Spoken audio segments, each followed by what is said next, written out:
bonjour, je m'appelle Guy Tseller et c'est un plaisir de passer ces quelques minutes virtuelles avec vous. J'aimerais tout d'abord me présenter. Je suis marié avec Joël depuis plus de 20 ans et nous avons 5 enfants. Noémie qui a 17 ans, Baptiste en a 15, Christopher 12, Maë 8 et Noam 5. Nous travaillons avec Jeunesse en Mission dans un département qui se spécialise au niveau des enfants, des jeunes et des familles et qui s'appelle les Fabricants de Joie.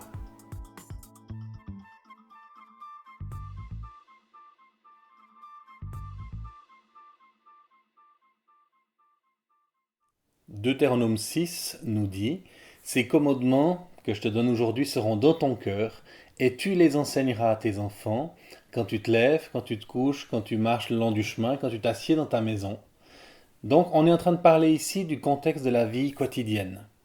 C'est pas le dimanche matin, ni le samedi matin pour l'époque, c'est vraiment dans le contexte de la vie quotidienne que ces commandements doivent être transmis, au travers des activités toutes simples que nous faisons dans le cadre familial pendant la journée, en se déplaçant, en se levant, en se couchant et quand on est autour d'une table. Ce sont les moments idéaux où on peut parler de Dieu et on peut imprégner nos enfants de la culture, de la parole, de la connaissance biblique, de transmettre nos expériences de foi et notre vie avec lui.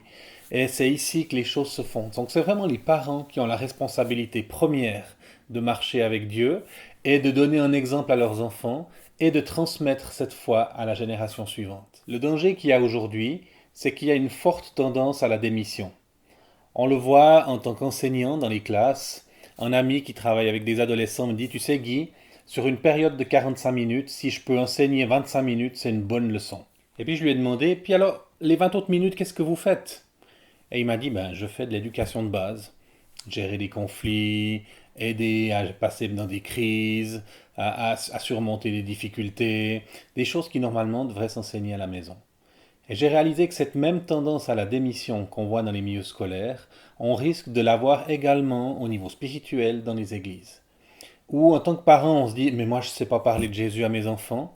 Et finalement, on délègue notre responsabilité aux moniteurs et à l'église locale, parce qu'eux sont formés, parce qu'eux ont lu des livres. Et je crois qu'il y a un grand danger là-dedans. La parole nous donne ce mandat en tant que parents de communiquer les commandements du Seigneur à nos enfants et de le faire dans un style de vie plutôt que par des petits moments religieux qu'on mettrait par-ci par-là. Maintenant, il faut faire attention de ne pas vivre un effet de balancier et de tomber dans l'autre extrême. Peut-être qu'avant, on se concentrait uniquement sur l'Église et on déléguait nos responsabilités. Maintenant, on ne veut pas mettre tout le poids non plus sur les parents, surtout qu'aujourd'hui, on a de plus en plus de familles en grosse difficulté, des parents monoparentaux, des familles avec un seul conjoint qui est chrétien. Donc, il y a un partenariat à trouver entre l'Église et la famille. Et nos amis africains savent très bien le dire en disant qu'il faut tout un village pour éduquer un enfant. Et je crois qu'on a besoin ainsi de plusieurs partenaires. Les parents ont une responsabilité première, mais l'Église locale, bien sûr, a un mandat d'enseignement, de formation et de famille spirituelle.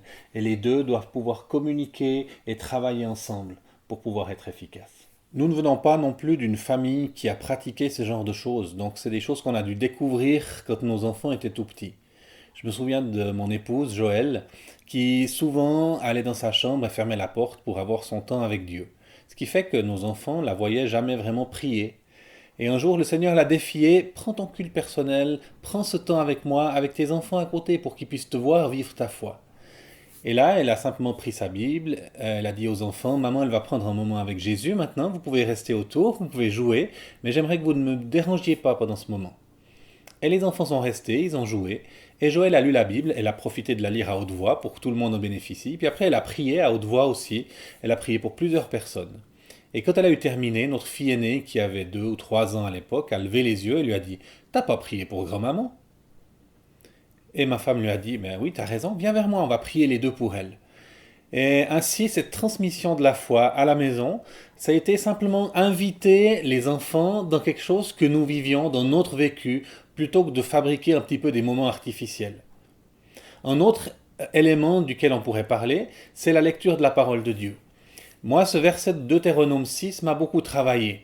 Et je pense que 1 ou 2 ans plus tard, après cet événement de prière, le Seigneur m'a défié en me disant « Guy, tu dois lire la Bible à tes enfants de manière régulière à la maison.